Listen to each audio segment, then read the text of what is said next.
Welcome, everyone. This is a joint event sponsored by AILA, Upstate New York Chapter, and the Erie County Bar Association. We thank them for being involved to put this program together. In the next hour, you're going to learn really all you need to know about putting together an asylum claim from an initial intake point to making the assessment as an attorney, an independent attorney, and whether this is a case worth going. So we're going to give you enough of the basis of the nuts and bolts of an asylum law and asylum claim that you can feel comfortable moving forward representing an individual to the best of your ability. And I say that knowing from 29 years of doing this as an attorney that it's probably the most complex area of law next to tax law. Notwithstanding that, there's enough experience that Jennifer has. Peter Moret, who is not with us today but has put together some of the paperwork you'll be seeing, is the staff attorney here at Vive. His experience and mine combined will really give you an opportunity to feel comfortable and confident that you'll be able to put together a good case and make an assessment to move forward. Asylum law is, to my opinion, the most compelling and most rewarding type of practice you can do as an attorney. It's just incredible, and I'm sure that Jennifer will talk about her experience doing the same.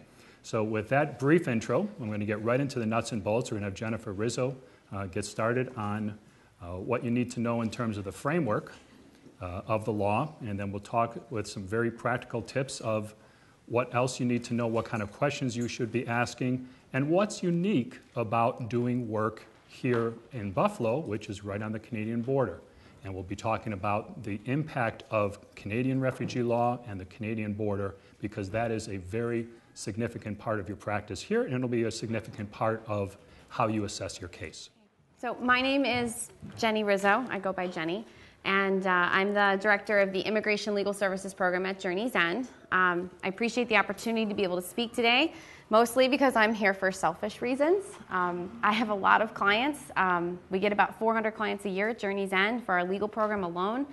And most of those are refugees. Some of them are asylum seekers, and I have to say no to a lot of cases just because of capacity. So I hope that after learning today, you might be inspired to want to take on a case, because there are so many cases in this town that certainly are worth representing on and could be successful if representation was provided. I gave a handout that's in the Erie County Bar Association flyer, so if you want to follow along, I'm going to cover part one, which is the nuts and bolts of asylum law. I wanted to start out with a few definitions, distinctions between kinds of people. And the reason why is because immigration law kind of blends in with international law sometimes, and so the word refugee is thrown around in different contexts, and there's actually key distinctions when you're looking at what law you're going with.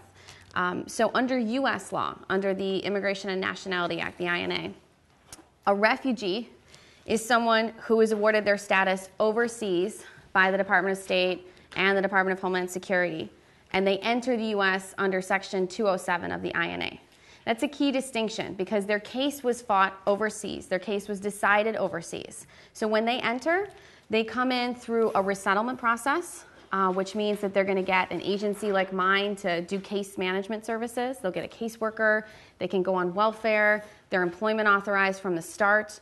That's a key distinction, as opposed to an asylee or an asylum seeker. An asylum seeker is someone who is in the United States, present here for any manner of reason. They could have come on a tourist visa. They could have entered illegally. They could have been here on a student visa, but they turned around and filed for asylum. So they're in that legal limbo status where they're trying to wage their case on U.S. soil and then get asylum status granted to them. Those people are not entitled to a lot of benefits, and I'm going to talk later on in my lecture about how that can present challenges if you're representing those people. So someone who has been awarded asylum is an asylee. The distinction here is that they're actually being granted asylum under Section 208 of the INA. Once they have asylee status, then for all intents and purposes, they're just like a refugee under 207. They can get a caseworker, they can get public benefits, but the difference between an asylee and a refugee is where that claim has been made, if it was made abroad or if it was made here. My agency, Journeys and Refugee Services, is mostly dealing with refugees who are coming through resettlement, Section 207 refugees. Vive often sees a lot of refugees that are under Section 208, people who are trying to make their claim here. So that's the difference. When somebody says refugee, it could mean a number of things. Just really quickly, I want to give you a snapshot of the numbers here in Buffalo. We're a very diverse population, more so than other cities across the United States. Certainly our proximity to the Canadian border makes a difference for that, but we're also a refugee resettlement hub. Buffalo, as you know, has a lot of affordable, available housing. The U.S. government likes that because when they're bringing in refugees under Section 207 for resettlement, they're only given so much money per person, and the money goes a lot farther here than it would in Boston or New York City. You might be surprised to find out that Buffalo, for New York State, gets the highest number of refugees in per year. We're getting more refugees here than New York City is, than Albany is. So our city alone is getting between 1,500 and 2,000 refugees a year under Section 207.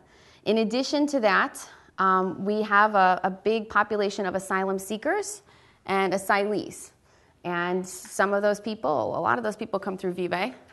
A lot of those people are here because they may be venued in immigration court in Buffalo, because there's only 2 courts in our state. On your PowerPoint, I've listed the different countries. So if you notice, there's kind of key distinctions. The resettlement countries are countries that the U.S. has identified as being a persecutor, and we've set up a resettlement process for them. So Burmese, Bhutanese, Democratic Republic of Congo. There's actually 10 resettlement countries. If you look at the listing of countries where people are most commonly applying for asylum, that's a different list. China, Venezuela, Egypt, Haiti.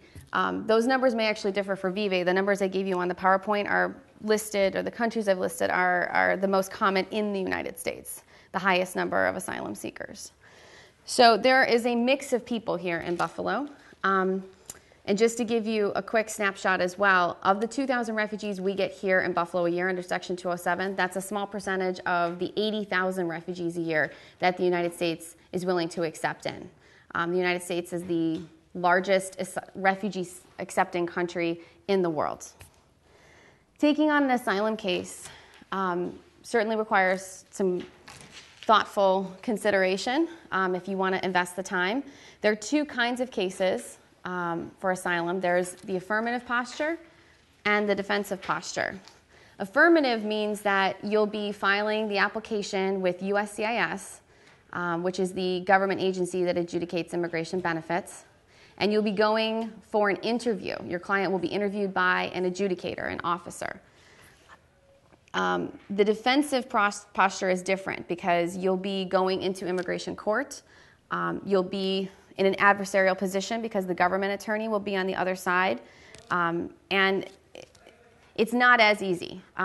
If you're looking at if you're a first-time asylum experience, I would suggest an affirmative case. There's less procedural hang-ups, and it's a good place to start learning and growing in the asylum law. Affirmative also has the bonus of having a higher grant rate. It's not that much different, but I looked up the numbers, and for 2011, there were about 25,000 asylum grants. There were more affirmative than defensive. We're looking at about 13,000 versus 11,000 defensive. Overall, the percentage of asylum cases being granted, both affirmatively and defensively, has actually gone up over the last 25 years. Back in 1986, apparently 9 out of 10 asylum cases in immigration court were denied. And as of 2010, 5 out of 10 were denied. So your chances are getting better, I would say. And that's really good. And some of those statistics I found were in a Syracuse University track immigration report that was posted. And one of the reasons that they were crediting the rate getting better, approval rate getting better, was due to representation. Apparently back in the late 80s, early 90s, much more people were going pro se. And so now there's been an increase in representation. There was a question back there. The question was asking about the statistics I just cited, and are those nationwide statistics or local statistics, because there have been reports that the local immigration statistics are much stricter. And that is actually true. The statistics I cited you are national statistics. Our immigration venue here, if you're going defensively, you would either be going in the Buffalo Immigration Court or out at Batavia. I would defer to you to say what Sure. you think So- about that percentage. Actual percentages. In the last 6 years, they have ranged from 4% to 20% on a good year. We have 4 judges now, historically, 2 in Buffalo, 2 in Batavia. Batavia handles only detained immigration cases. One of the Buffalo judges retired last year. He has not been replaced, and the lone judge now in Buffalo has doubled his caseload. So the statistics in Buffalo are significantly lower than the national average. And that's one thing unique about asylum law, even though it's national law. This is typical. You will go around the 57 immigration courts of this country, 53 or 57, and you will see a wide range of that, anywhere from less than 10% approval rates by a particular jurisdiction to over 60 or 70%. It is one of the big challenges we face as attorneys. Luckily, the Constitution applies, due process applies. Those are all issues that, if you follow our instructions today, you'll be one of the grants, you'll be the exceptions. Both Jennifer and I have substantially higher approval rates in our cases and representation than both the local average and national average, and you can do so by putting the time and effort into the case. And I handpick my cases as well. Moving on, I wanted to just cover the basics of asylum law. So the standard for asylum you can find under Section 208B of the INA. And the Attorney General may, in his discretion, grant asylum to someone who qualifies as a refugee. So that's where, when I was bringing up refugee and asylee, those distinctions all blend together. So essentially, you have to meet the refugee definition to get asylum here. The refugee definition I've spelled out also in the PowerPoint under Section 101A42. It's anyone who is outside their country of nationality, who is unable or unwilling to return to, and is unwilling to avail himself of the protection of that country because of persecution on account of a well-founded fear of persecution, on account of race, religion, nationality, membership in a particular social group, or political opinion. Now, it's a small paragraph, but it can be broken down and analyzed, and there have been books upon books written about all of those words, because essentially within those words is how you're going to win your case. I'm going to spell out the grounds for you shortly, but first I wanted to discuss the burden of proof. An asylum applicant must prove that there is a reasonable possibility that he or she will be persecuted. The standard for asylum is actually lower than the standard for withholding of removal. So a reasonable possibility is what you're going for.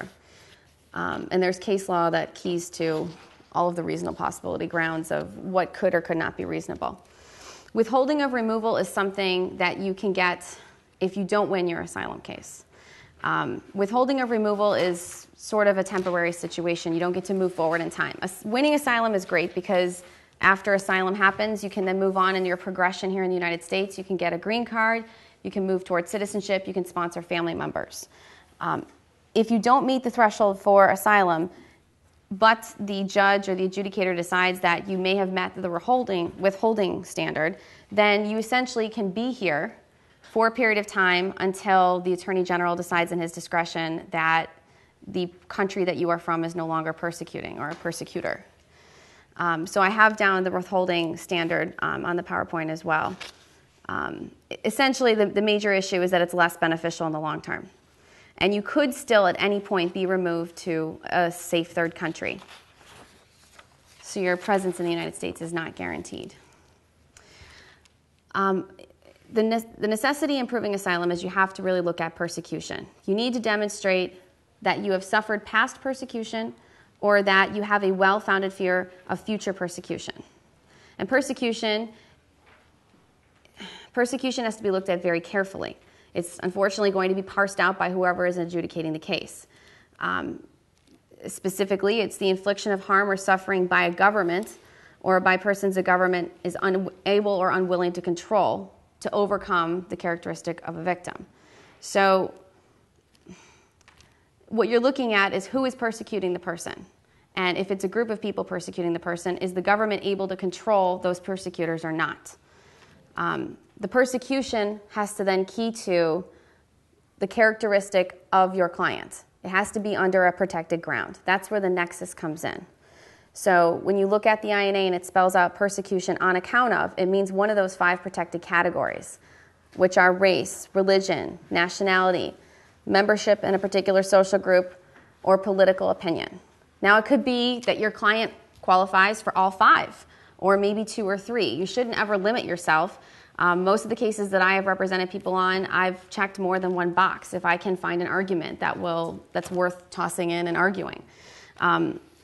If you're looking at membership in a particular social group and you're wondering what that means, it's the catch-all category.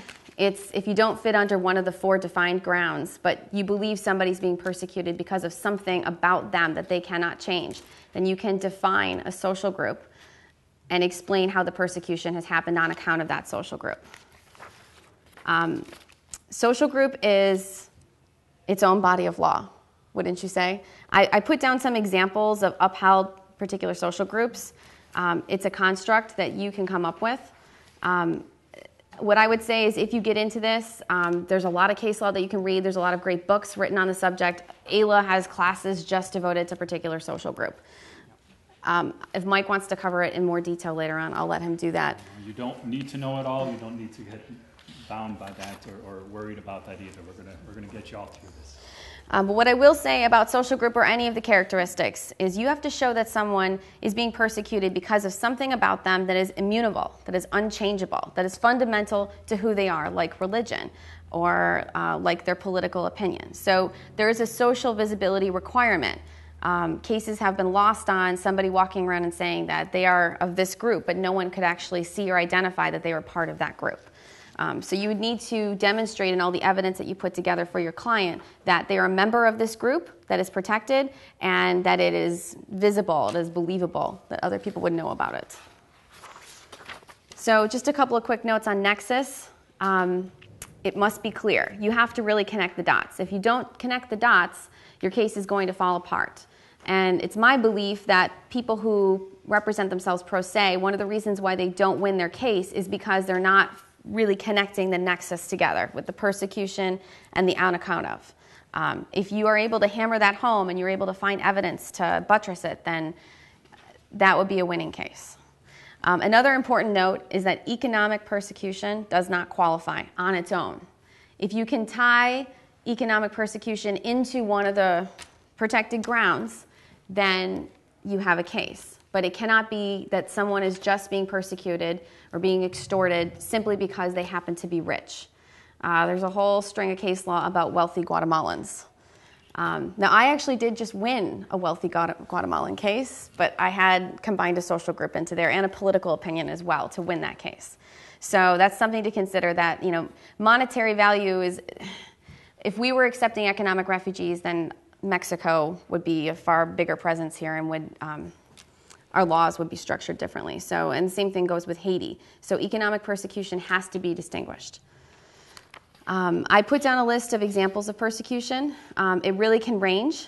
And I think over the last 20 years, case law has really been broad with defining something that is persecutory. For instance, forced abortion in a country like China, where they have requirements on household size or family size, that has been accepted as being persecution. Certainly any type of violent act against somebody like rape or sexual assault, and threats to life. If they are credible, if something did happen, if you can prove that your client is similarly situated to someone else that has been tortured or threatened, then you can combine all of those reasons together to demonstrate a good nexus. There are some bars to asylum that are spelled out in the INA. If your client has committed a particularly serious crime, then he or she would not qualify. There's a lot of case law about what a particularly serious crime is, so I'm not going to cover it at this time. But needless to say, if they've been convicted of any crime, I would just start doing research. Persecutor of others. There are questions on the asylum application that ask about your membership in a group, you know, if you were affiliated with any type of violent group, and they want to know what your role was because they want to make sure that you did not persecute somebody else. Danger to the security of the United States, likely or engaged in terrorism or terrorist activities. Those are bars. firm resettlement in another country prior to U.S. arrival. So if someone had the good fortune of going to the Netherlands and being granted the ability to stay there, they cannot then come to the United States and try to make a claim for asylum here. And safe third country, which Mike is going to go into and talk about. There is a 1-year filing deadline for asylum. 1 year, the clock starts upon your entry in the U.S., your last entry. So you would need to show that you've been in the United States since you arrived and that you're filing before that 1-year deadline. There are some exceptions to the 1-year rule. They're pretty narrow, and you need to do the research on the law if you were looking at somebody who came to you that's past their 1-year mark to see if you wanted to effort filing that case. The exceptions are changed circumstances and extraordinary circumstances. Generally speaking, it's just a lot easier if you have a case that's filing before the 1-year deadline. If you're going to go ahead and prepare the asylum filing, the first thing you need is the actual asylum application. That's Form I-589. It's available on the USCIS website. It's a free application. There is no filing fee. There are filing fees with a lot of USCIS forms, but this one is free of charge. When you file for asylum, your client can include their spouse and any minor children under age 21. However, you should always consider if someone comes to you in a family context, if the wife has her own claim, you could also file for her separately if you think that strategically that might help. Because if the wife wins and the husband doesn't win, then the husband can still get derivative asylee status from the wife. So that's something to always consider, and I know that Vive looks at that very seriously, especially when you have sibling cases. Right. You also have to fill out the G325A, which is the biometrics form, where they're going to do a background check on the person, and you would send in your notice of appearance as an attorney on Form G28. I've listed below what types of things you need to consider. There are some that are required, like passport photos and birth certificates. A personal statement from your client, from the applicant, is really important. I think it's really important to have that rather than just filling in the boxes on the form, because you want to give your client the ability to tell their story in their own words in a free-form structure that isn't, prompted by USCIS questions. I'm going to wait on, you're going to talk about, so Mike's going to cover really what should go into the personal statement. Another thing that I like to do, especially for me because I'm a newer attorney, is I like to make sure that there's a brief that accompanies the filing. I do it in a cover letter, but essentially I do the research beforehand to make sure that I think that this person, based on the case law that's out there, will indeed qualify for asylum. And then I spell it out in a brief, and I explain why my client should qualify for asylum. And I think it's good there because what I've noticed is when I go into some of these interviews, the asylum adjudicators for the affirmative office out of New Jersey, who are the ones that adjudicate our jurisdiction, often don't seem to have read the case in advance. Or if they've read the case in advance, they've maybe only read the form itself, the application, and the personal statement. They clearly have not read the 500 pages of evidence and country conditions that I submitted. So I like knowing that I've put together a reasoned brief for the reasons why they would qualify for asylum. That way, 3 months from now, if they don't remember my client, they can at least look at my brief. There's a question. I just have two questions. Are they handled out of Lyndhurst, New Jersey? Yes. For here, just repeat the question. The question is, where are the affirmative asylum cases handled out of? And the answer is, if you're filing in Buffalo, all of the affirmative asylum cases will be venued with the USCIS Asylum Office in Lyndhurst, New Jersey. In terms of interviews out of Lyndhurst, New Jersey, the choices are you can either go there with your client or you can wait for the circuit ride to come here. So USCIS will periodically send 1 or 2 adjudicators out throughout their region of the Northeast, and they'll come to the Buffalo office and do interviews for like a 1 or 2 week period. Given that almost all of my clients are of low-income status, we usually wait for the circuit ride to come here versus go there. If you want to be interviewed there, you will get interviewed more promptly. Their standard is 60 days after biometrics are completed. I don't think they totally live by that. Close. But they're close to that. But if you're waiting for the circuit ride, you could be waiting a year after biometrics are completed. Could you explain biometrics for beginners? Sure. Form G325A is the biometrics form. It's the biographical data that you input about your client, so date of birth, characteristics, and then they go into USCIS to be fingerprinted, to run, to make sure that there are no outstanding warrants, and to check the FBI database to see if there's anything with Interpol overseas to verify that person's identity. And anytime you apply to USCIS for a benefit, they always force you to go in for that type of biometric fingerprinting. Yes? How do you distinguish affirmative and defensive asylum? The question is, how do you distinguish affirmative and defensive asylum? Affirmative asylum is when you fill out Form I-589 and you send it into USCIS. You would need to do that within 1 year of the person's entry, and you would go to the adjudicator, so an officer would interview you versus going to court. If your client has already been encountered by Border Patrol, or if they're past their 1 year mark, you're likely going to be filing defensively. So you'll file the I-589, but it will go to immigration court, and then the judge will be considering the merits of the case. Is there a local place for the biometrics to be done? The question is there a local place for the biometrics to be done? And the answer is yes. There's a Buffalo USCIS field office that's located at 130 Delaware Avenue. If your client happens to be living out in like central New York area, Syracuse runs biometrics, Rochester runs biometrics, they can schedule them to go there. However, usually the interviews take place in Buffalo when you get to that phase. I have a slide here about important supplemental evidence. I've listed out some of the things that I think are great to include. You're going to cover this more in detail later, so I'm not going to devote a ton of time to that right now. I did want to speak for a few minutes before Mike starts talking about the nature of asylum cases, at least what my experience is in my practice. First of all, they take a long time. It certainly is likely because we're waiting for the circuit ride to come here instead of going to New Jersey. If you go to New Jersey, it might go faster. But the truth is it still takes a long time. I had 2 cases that interviewed in March of 2012 when the asylum circuit ride came to town, and I did not get decisions on them until a month ago. So that was a long time in between, and then those particular clients had been waiting a year for their interview to begin with. So one case, he had waited 2 years. Another case had waited about 1 year and 4 months. That's a long time to be in limbo because there's a lot of personal life factors that certainly affect the clients. One of those personal life factors is the fact that clients are not allowed to apply for employment permission until 150 days after they've applied for asylum.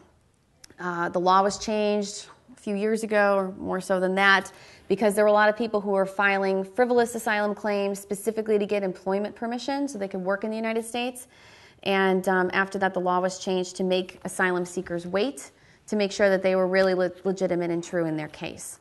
But as you can imagine, having to wait 150 days to even apply for the employment card and then wait till it gets printed and approved is certainly a hardship for somebody who may have fled their homeland with the clothes on their back. It's certainly helpful if your clients show up with some savings. And I don't think anybody I've ever met has showed up with absolutely nothing. But savings of $2,000, $3,000, $4,000 only go so far.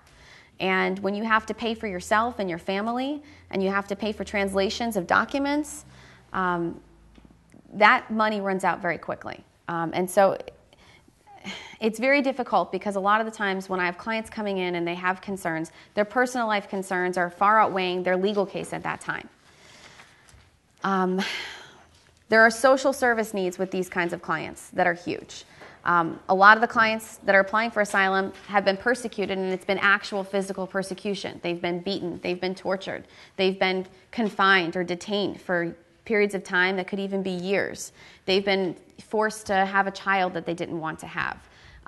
These all trigger mental health problems that when they finally get to the United States and things are relaxed for them, start to set on. I have clients that have come in and told me that they can't sleep because they're having nightmares on a regular basis. I have clients that need medication. And unfortunately, all of this is compounded by the fact that their legal status is really key to what kind of public benefits that they can qualify for. The EAD card, I put down a few quick notes about it. It's 150 days after you file for asylum. The application costs money. It's $380, so you'd have to work on a fee waiver for your client. Once they get that EAD card, they can go and do some basic things like get a social security number, which then will allow them to get a New York State ID, which means they could also get a driver's license. But until then, they're really kind of in this limbo. Once somebody files for asylum, they're going to get a receipt notice from USCIS. They can take that receipt notice to the Department of Social Services and try to get signed up for some benefits. Technically, once they file for asylum, they indicate their intent to reside here in New York State, which under New York State law makes them PRU-call status. That's persons residing under color of law. PRU-call status entitles them to food stamps. It entitles them to safety net assistance and Medicaid. Not food stamps, and certainly not cash assistance, which is more money per month. So getting that assistance takes time. It's hard when you go to the DSS office because they don't usually know what the paperwork means. And sometimes there's an urgent need. I had a case recently where the family filed for asylum and the child was sick with cancer, 4-year-old kid with leukemia. And it was several rounds at DSS to try to get the emergency Medicaid set up. And the hospital eventually went with them to try to sort out the paperwork. So there are some critical pressing needs, and they're not easily solvable. If asylum is granted, everything pretty much goes forward in time. First of all, your client will have asylee status indefinitely, which means that under Section 208, they're never going to lose that status, unless they do something really bad. They'll have that status. They're allowed here in the United States. After 1 year, they can apply for adjustment of status, which means they can apply to get their green card. And they can continue forward in time, and in 5 years, they can apply to become a United States citizen. Another huge benefit to asylee status is now they finally qualify for federal government social service programs. So like, for instance, my agency can provide them with a caseworker. So somebody can go with them to DSS and help them find an apartment and do all of those things that they, for the most part, had been trying to do on their own in whatever language they speak. Another major benefit is that they can file to bring their spouse and minor unmarried children here with them if they weren't already here with them. So a lot of times, I think Vive gets a lot of single asylum seekers. I see a lot of them where they left wife and kids in like a neighboring country, and now they want to send for them here. And by the way, my agency does that family reunification. That's something that we specialize in. If asylum is denied, and it's in an affirmative posture, the case is essentially, it's not denied, it will be referred to immigration court, where you're essentially going to try that case all over again. The good news is you can change your argument. You can try a different argument, but you already are going into it with a whole file already built up that the judge can look at and see why the USCIS adjudicator did not believe that your client qualified for asylum. If you get a defensive denial, then your next step up would be the Board of Immigration Appeals if you think there is an appealable issue. So I'd just like to wrap up here and hand it over to Mike by saying that I think there are pros and cons to doing asylum representation. I don't want to mislead you. It's a lot of work. I so want you to take a case because there are so many people that would benefit from having one of these cases, but it's a minimum of 100 hours, I'd say. And I think that's being generous. I think I've probably spent more. If you're doing it right. You know, you could do an asylum case in a lot less time, but I don't think you're going to be adequately serving your clients. You need to learn about that country. You need to really verify if, Guatemala lets what your client is alleging go on in Guatemala. You need to find records to support what happened. You need to really understand how the U.S. government views that country, because there are some asylum seekers from countries that are just, you're almost predisposed to not win. Nigeria is one of those cases. A religious asylum claim out of Nigeria is very difficult. It's a huge country. There are a lot of religious claims out of Nigeria. They often don't win. So for me, as someone who continues to take on cases, every time I'm taking somebody out of a new country, I have to learn all about that country. And that in itself is its own, it's not legal work, but it's its own knowledge base. Right. The pros would be that it is very rewarding. Big risk, big reward. The last 2 asylum cases I had were both families of 5, so little kids. And I thought about their cases every single day while we waited for a decision. And USCIS made me wait about 6 months for a written decision. So you know, it can be a lot to carry on a person if you're worrying about your clients, and they're certainly going to show up with a lot of questions, some of which you can't answer. If it's about, you know, do they have housing? Do they have food to eat that night? If their child is sick, how are they going to pay the medical bills? But it can be very, very rewarding. And I found that with asylum clients versus other refugee clients, you almost develop a close bond with these families because you live with everything that they go through. And usually when I take on one of these cases, before we sign the forms, I sit down and I explain to them that it is going to be a journey and that they have to be prepared for it because they're going to have to wait at least a year, if not more, and they're going to have to live out a lot of stresses and anxieties during that time. So with that, I would say that it's been the most rewarding experience of my life. I got to have dinner with my clients a few weeks ago to thank me, and they were just so happy about the ability that they get to now stay in the United States for the rest of their life.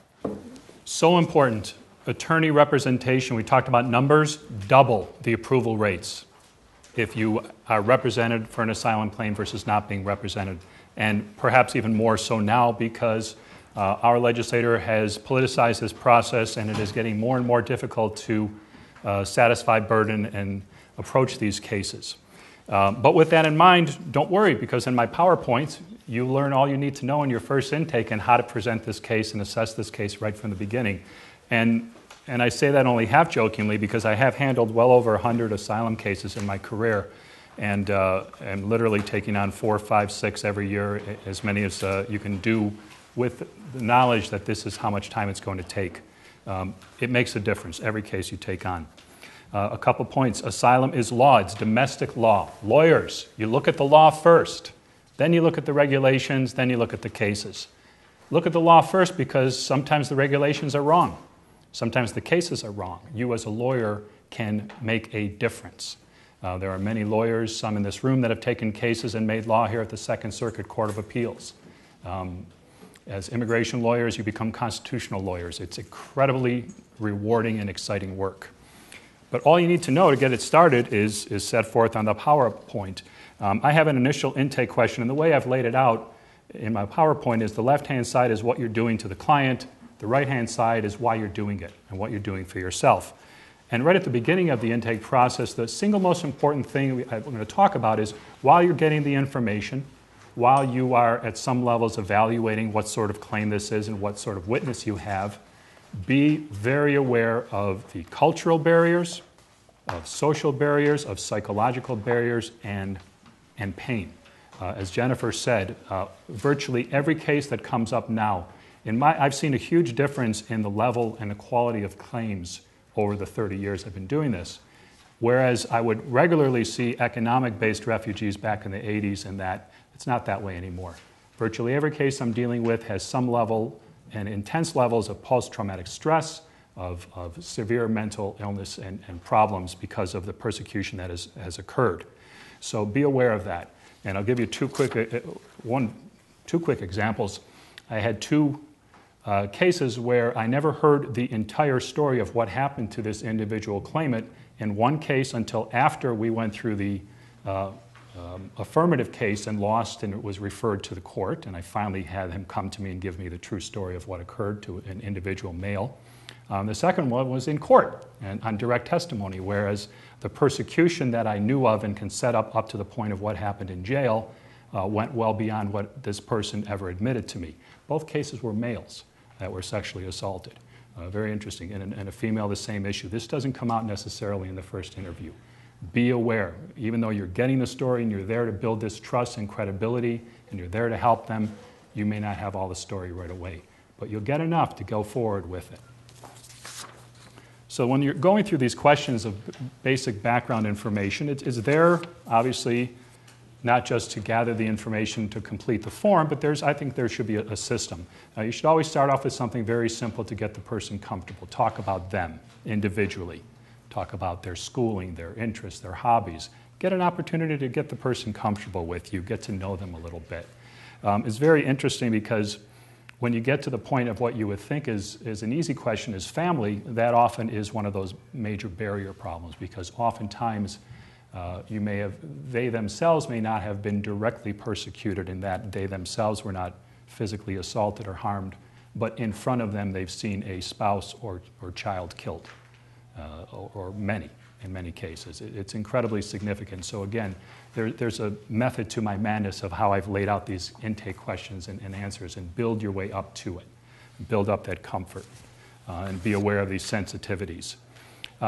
Very important to get a family tree and a story, and I like to get it right from the beginning. Again, number one, it should be something easy. It's not always that way. I can't tell you how many African countries I deal with that when you ask about brothers or sisters, there's 2 or 3, and then as you go into the story, there's 15 or 16. Because of cultural differences, ethnic differences, tribal differences, they're half brothers, half sisters. There are many, many, many. Should list them all because it has a lot to do with identity. It has a lot to do with the culture.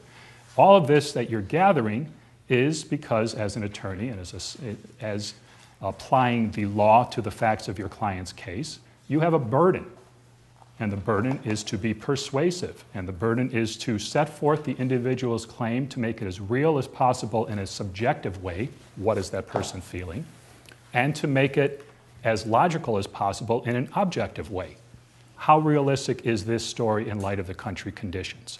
Incredible opportunity to be a real lawyer. I mean, the stuff they show you on TV, this is better. This is better. You're a detective. You learn about the country. You learn about the customs. You learn about the tribes. You are an advocate. You have to be persuasive. You have to be passionate, because how else are you going to convince judges with a 4% approval rate that yours is one of that 4%, or yours is one of that 10%? And it is. When you're walking in with that case, yours is the one that's the exception.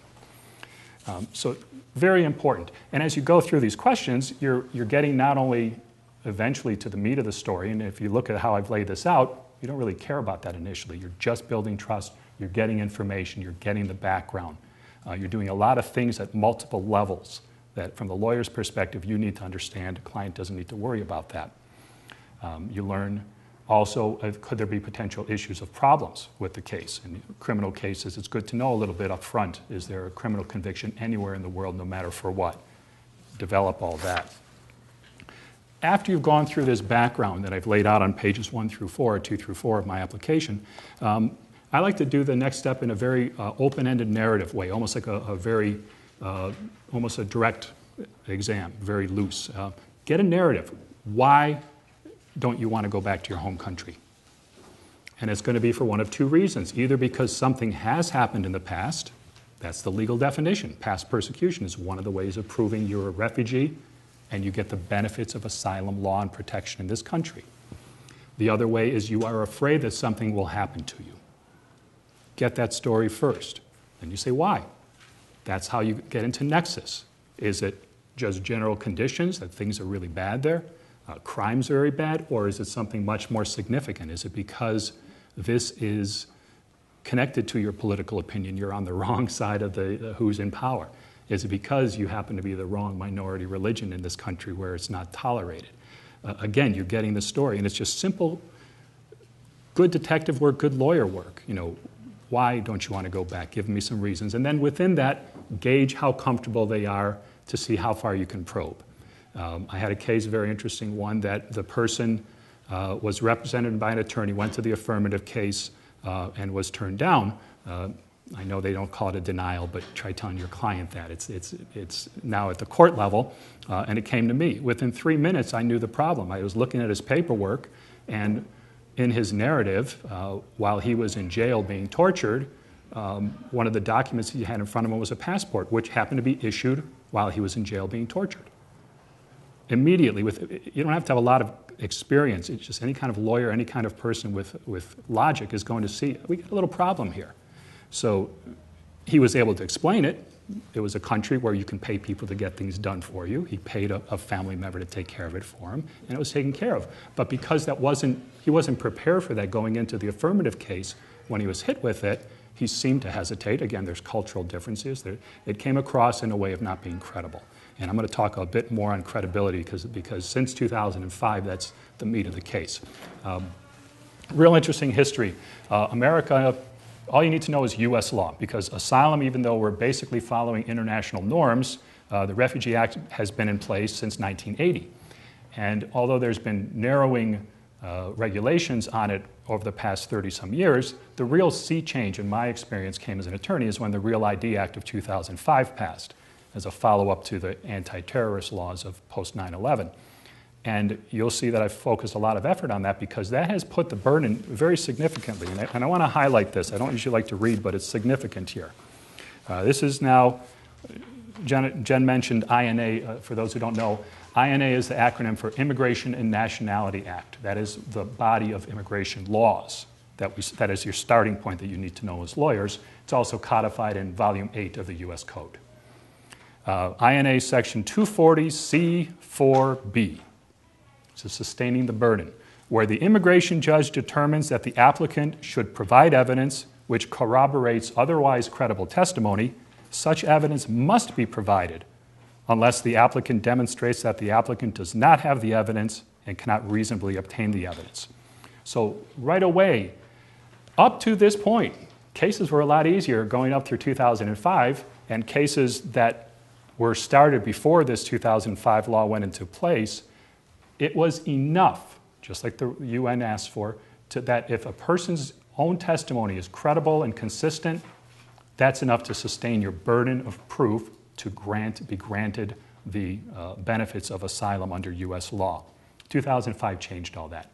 It's no longer enough, and even though it says, sometimes there's language that a lawyer might argue, it says it's open, may, or shall. This one's very clear, it must be. And again, because part of this panel today is the realities of doing it here in Buffalo and Batavia, not just anywhere in the country, I will guarantee you all the judges here demand that. That even if you have consistent, credible testimony, that's not enough. You better have more. And the more is just simply, okay, who knows about this? Have they provided some evidence to support it? And if not, why not? It's not overwhelming, but if you don't go into it right from the beginning of knowing who are the people that might know this or should know this, what is your relationship with them? How can you, can you even contact them? In some countries, you don't have the benefits of the cell phone service and the telephone service and the like.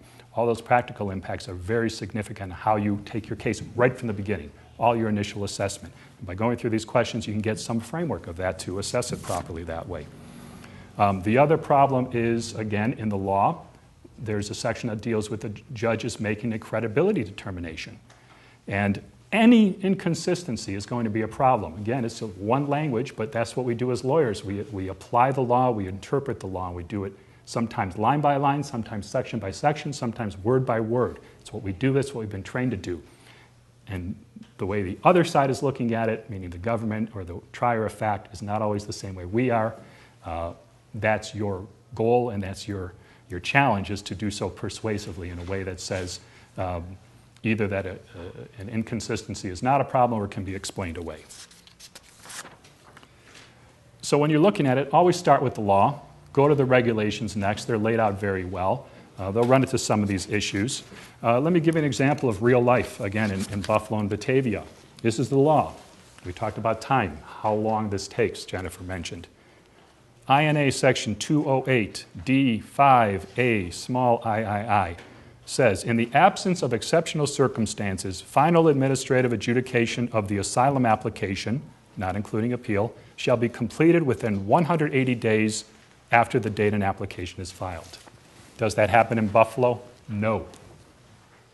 Almost never.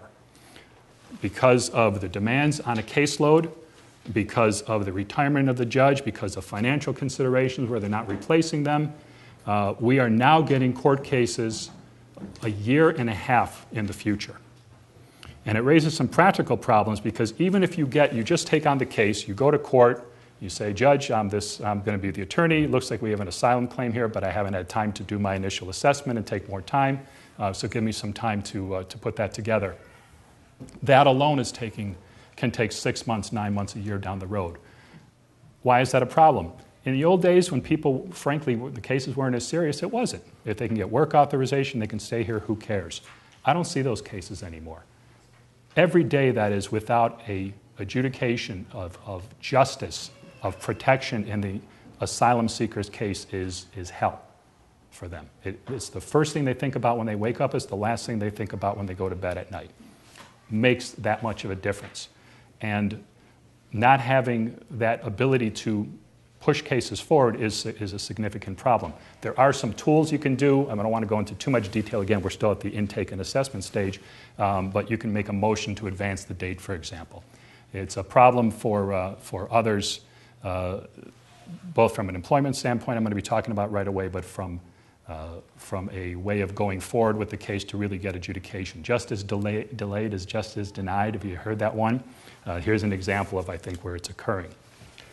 Before I go further, I do have to make one housekeeping rule.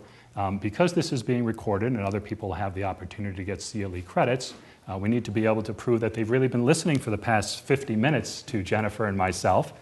So for all of you listening and online, through the tapes, for continuing education purposes, your CLE code word is gratitude. I repeat, the word is gratitude, Gratitude. You all don't need to know that you're listening. I can see you here. So going through this intake process is important. I want to jump a little bit to the employment authorization problem. It's not 150 days like Jennifer said. Yes, that's the technical part. From the day you submit a complete application, how do you put together a complete application when it takes 50 to 100 hours easily of time to prepare? That happens over months. So before you ever even get to the point of submitting that application, you have spent months of time. That's assuming you have people that can find lawyers that are willing to either take it on for free or find a place like Vive, which offers these services for free to asylum seekers. Very rare, very few places in the country that do that.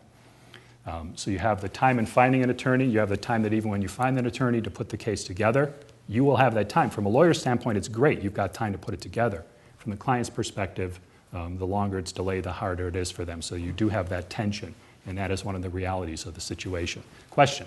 If you're getting close to the end of that 1 year bar taking effect, can you file and then subsequently amend?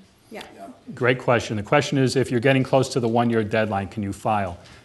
Yes, with a caveat. If you are in an affirmative case situation, you have to file a completed I-589 form with every question answered, even if it's NA or not applicable or none, but it should be answered. It has to be signed, and you have to have some basic evidence to support that. You can always supplement an asylum application later, and often do because of changing circumstances. If you are in a court situation, that is one of the real unique problems we have in Buffalo here. Then, this happens all the time. I wish Peter Moret was here. He's had this situation many times representing the asylum cases here in Vive with the judge. He's saying, Judge, my 1 year deadline to file a case is coming up, and you've given me a date that's more than a year away. And immigration court interprets that as saying it is only filed when it is received by the immigration court in court on a scheduled date, not by mailing it to the immigration court, not by receiving it. There's only two ways you can do that is, number one, make this motion to advance the date. They're not always granted because of scheduling reasons, other reasons. I've had some people file it, mail it in anyway, get it rejected because it wasn't properly filed, but at least have the argument. The reason being is lawyers, like all bad laws, there's some exceptions that we can argue as a good lawyer, which is, are there exceptional circumstances to this 1 year deadline? I would think that a court calendar that refuses to give you an advanced hearing date within a year is an exceptional circumstance. If that isn't, nothing is. I would even argue that trying to get it filed through the mail system is another way. It might be belt and suspenders. It might be doing the same thing twice, but I think it's a significant way of looking at that. Yes? The 1 year filing deadline, you're trying to get it into USCIS. That's the better method of going about this. So you're hoping that your client does not get stopped by the police or encountered in some way, because then it will go to immigration court. Once immigration court has it, even if you have a master calendar coming up in the future, once it's venued there, you cannot file affirmatively anymore with USCIS. So when I find myself in the position of when I have a client that comes to me that wants asylum or wants to apply for it, they're already, let's say, past the expiration of their visitor's visa, but they're still before the 1 year mark. I feel a lot of pressure to try to file that as soon as possible before the 1 year mark and before they happen to run into police because they happen to be in a car that was driving with the taillight that was out. So that's another consideration, is you want to try to get it into the affirmative setting, because once you go to the defensive setting, then your calendar is kind of controlled by the court. Right. So your standpoint is basically to identify it. No, part of the intake question, when did you come to the country last? Look at the 1 year time, identify the situation, then act appropriately, whether it's affirmative or by taking some action to satisfy that, or at least to make some legal arguments why this should be an exception. The 180 days I started talking about because of the time, so time to put together the application, then after it's been accepted, the 150 days starts. You file the application, it's another 30 days minimum from there to get it. The reality is it's going to take 9 months to a year or so, and how do you live in the meantime?